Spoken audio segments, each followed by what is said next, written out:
Hello दोस्तों, आज की कहानी का शीर्षक है एक प्यार भरी प्रेम कहानी। यह एक पूजा और रोहित नाम के लड़के की प्रेम की कहानी है। तो आइए चालू करते हैं। 2 साल पहले की बात है। पूजा नाम की एक लड़की थी जो पटना के एक कोचिंग क्लास में बैंकिंग की तैयारी कर रही थी। पूजा की कोचिंग क्लास के नीचे एक छोटा सा रेस्टोरेंट था।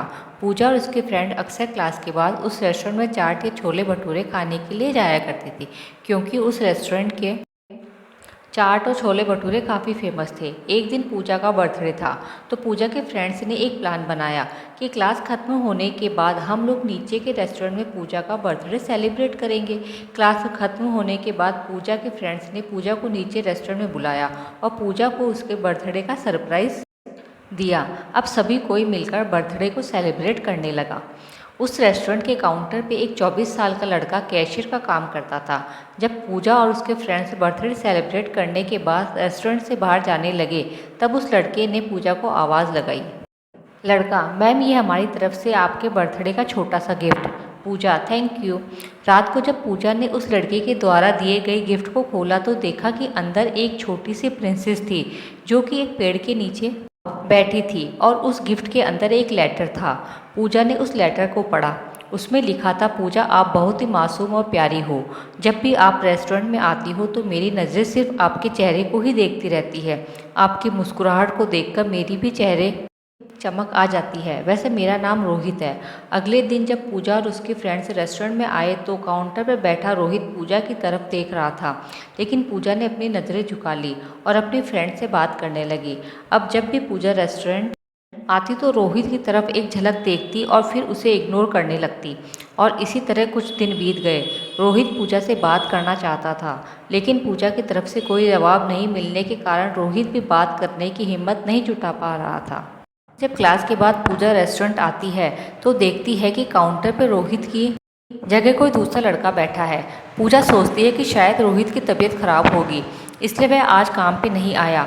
लेकिन देखते ही देखते एक सप्ताह बीत जाता है, जब पूजा थोड़ी परेशान होने लगती है और काउंटर पे जाके पूछती है कि जो रोहित नाम का लड़का यहाँ पे काम करता था वो अभी कहाँ है, उसने काम छोड़ दिया क्या?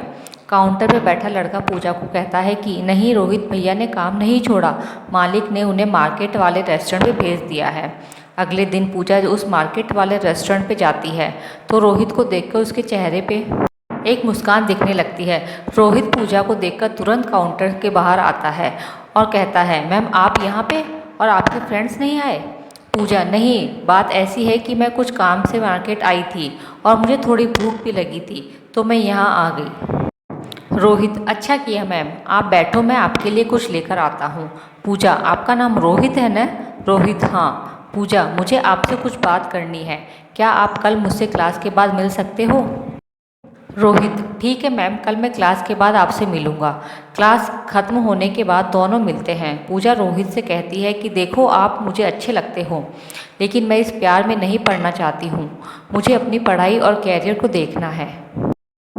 रोहित ने कहा: देखो मैम, मैं ऐसा कुछ नहीं करूँगा जिससे कि आपकी पढ़ाई को नुकसान हो, लेकिन मैं क्या करूँ, आपको देखते ही देखते मुझे कब आपसे प्यार हो गया मुझे पता ही नहीं चला।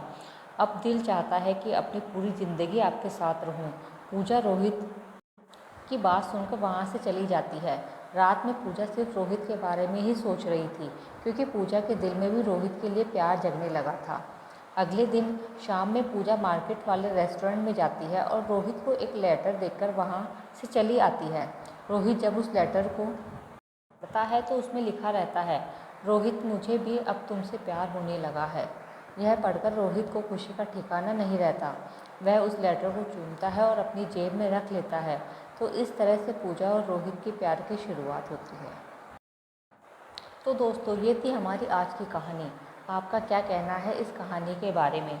कमेंट करके हमें ज़रूर बताएं। वीडियो को लाइक कर दीजिए और इसी तरह की कहानियाँ लगातार देखने के लिए चैनल को सब्सक्राइब करके घंटी को दबाकर ऑल पर सेट कर लीजिए, ताकि आने वाली वीडियो का नोटिफिकेशन आपके पास तुरंत पहुँचे। मिलती हूँ अगली वीडियो में। और हाँ दोस्तों, अगर कहानी में किसी प्रकार की कोई कमी हो तो प्लीज़ हमें कमेंट करके ज़रूर बताएं। धन्यवाद।